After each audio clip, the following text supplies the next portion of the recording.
Starr contigo, Mega 97.9.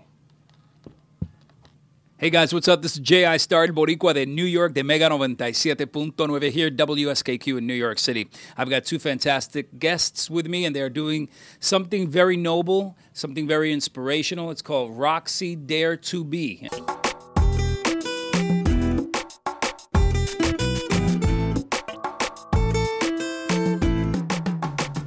And you're going to break it down for me because you're Roxy, and it turns out I know her from like years ago. I am so happy you're doing what you're doing. Welcome to the show. Thank you so much. We're really excited to be here as well and to be able to talk about all the stuff we have going on. Now, first of all, your real name is Roxy Colarado. Roxana. Roxana Colarado. Yes. Very interesting name. By the way, that's a stage name. It's almost like Roxana Colarado right after JI Starr on La Mega. Now, you are doing something incredibly inspirational. And show us your hat. Show the camera your hat. Roxy's Dare, the number 2 and the letter B. Roxy's Dare to Be. Now, dare to be what?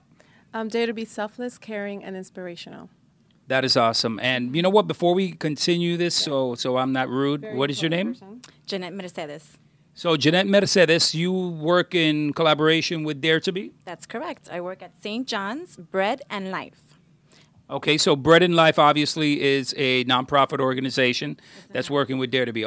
How you decided to embark on something like this? Una Latina jovencita. I love the idea. I mean, break it down for me. What is Roxy's Dare to Be? It just started with basically me being the one person that was always involved volunteering, and people always coming to me saying, how can we get involved? And then it turned into creating a blog. And I'm not really great with blogs. So then it turned into this platform for volunteers. Right. And one day I wanted to volunteer internationally. We did a masquerade ball to raise money. And my goal was $2,500 to go volunteer at an orphanage in Peru. I worked in collaboration with the global volunteers. And we did this masquerade ball, and we ended up raising $5,400. Is that amazing? Yeah. I think that was a sign probably that you're in the right, not so much business, but you're doing the right thing. Right. It was a real sign for you. Yeah, and I was working, and I said, wow, my network's really powerful, you know? And exactly. I said, let's take advantage of this, and we started doing things, and we launched the holiday meals after my experience working in the soup kitchen for a holiday. I want to know how you became involved with this organization. How did that come about? It was a phenomenal introduction through another friend of ours, Irisali, that when I decided I want to do a gourmet meal with activities for families after my experience in the soup kitchen. I don't know how to cook. I'll find the chef. Right. I was like, I don't know how to get this together, but I'll find the right people. And I got synced up with Al, that's in her organization as well. And we all met, and they were like, this is amazing because they run homeless services. It's like one roof for everyone, and they've been doing it for 30 years. We're a soup kitchen. We have a digital food pantry. We also have social services, so online food stamps and Medicaid, immigration clinic, legal team, medical team, you name it, we have it. We also have a mobile soup kitchen that goes to 5 different sites, and that was the way that we collaborated with Dare to Be, and we are extending ourselves. We are now going to Sandy Relief. Now we're going to 3 other locations aside from the 5 that we have, and we're not only offering hot meals, we're offering pantry bags, comforters, toiletries, diapers, formula, you name it. We're offering it to people that are in need at this point. Is this in direct collaboration with Dare to Be? Is that what you're talking about? These happen regardless. Yeah. This happens regardless. I see. This happens regardless. We are Monday through Friday, 8 to 4 p.m. Anyone who is interested in getting the services can come to 795 Lexington Avenue in Bed-Stuy. That's where we're located. Right. And then the 5 sites that our mobile soup kitchen goes through is to Coney Island, Bushwick, East New York, Brownsville, Williamsburg. So we deal with a lot of day laborers. We deal with a lot of people that live under the boardwalk, people who are paycheck to paycheck, people who are on the bridge of losing everything. Now, you're mentioning all these locations. How would someone that is down on their luck, maybe doesn't even have access to internet, how do they find out where these locations are? You can go to www.breadandlife.org. breadandlife.org. So tell us a little bit about what's coming up very, very soon. So we came in with trying to get volunteers, getting them donations, because we have a lot of people that say, where can we go, what can we do?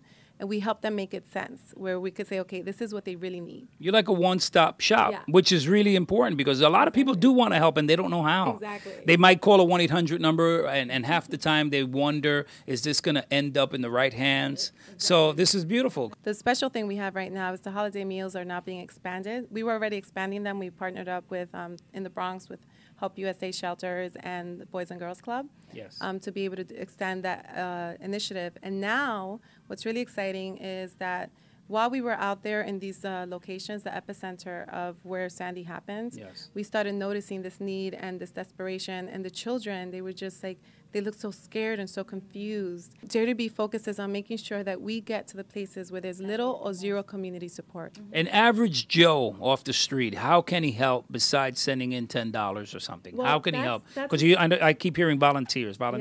No, that's what's so great about what we do at JI. We're an all-volunteer organization, but we don't ask people for money. Like we create a wish list of every single thing, whether it's gas cards, car rental, whatever it is, you'll get to go to our wish list. You'll get to see exactly what the items are, so you know where your money goes. Right. So, Roxana, tell me a little bit more about the Sandy Relief initiatives. We're doing multiple things, and the most exciting one that we have right now is that we're expanding our holiday meals, which include a gourmet meal. This year, it was designed by our celebrity chef, B. Smith, and we're taking that menu and creating it ourselves. So we need volunteers to be able to prep those meals Tuesday and Wednesday. I'm going to actually be cooking these in Brooklyn because the epicenters, because it's the disaster zones, they don't have kitchens right now. Got it.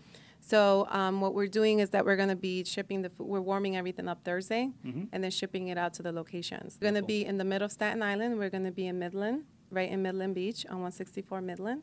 And then in Coney Island, we're going to be at Our Lady of Solace. Our Lady of Solace in Coney Island on Mermaid and 17th. And then in Far Rockaway, we're going to be on Cornega, where there's very little happening there as well. Right. So we are recruiting volunteers for that. And our gourmet meal is really exciting because it's very unique. It's very different.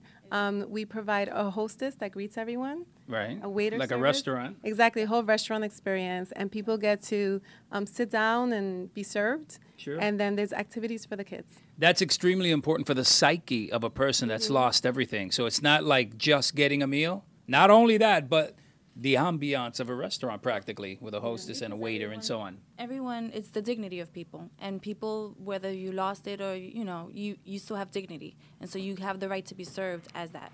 So you're walking in through the doors, you're being escorted to your seat, you're being served your meal, and then in the process, kids can play games, do arts and crafts, we have raffles, we have music. It's a holiday party for them that they won't get otherwise. And for sure, it's a little more sense of normalcy for them that have been, their lives have been turned upside down.